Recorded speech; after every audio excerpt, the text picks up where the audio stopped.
பயணம் உம்மை நம்பியே.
துன்பங்களை தாங்கிக் கொள்வதிலும் பெருமகிழ்ச்சி கொள்கிறேன்.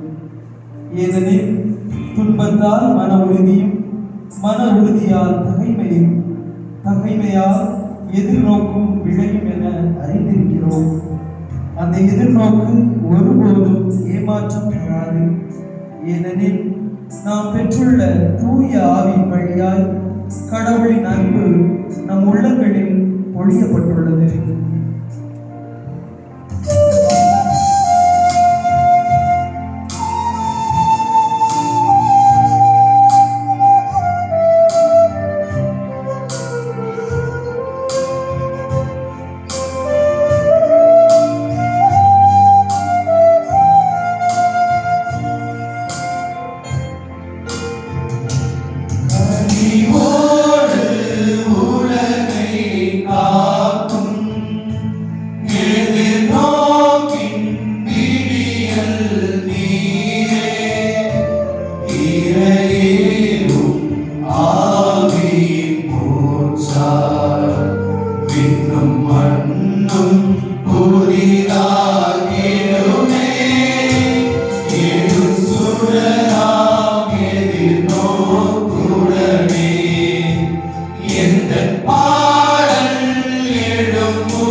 புத்துயிர் அளித்திடும் இறைவா, யூபிலி 2025 திசை காட்டும் புதிய பணிகள் என்ற தலைப்பில் நடைபெறவுள்ள இந்த கலந்துரையாடலை உன் கருத்தில் ஒப்படைக்கின்றோம்.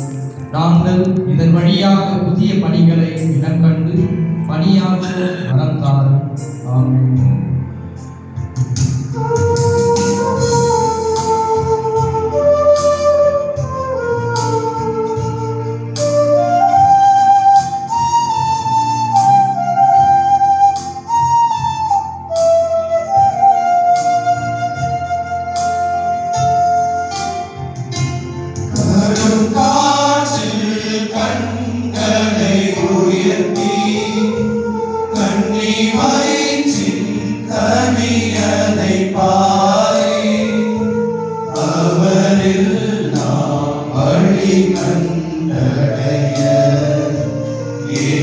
காலம் நமக்கென பிறந்த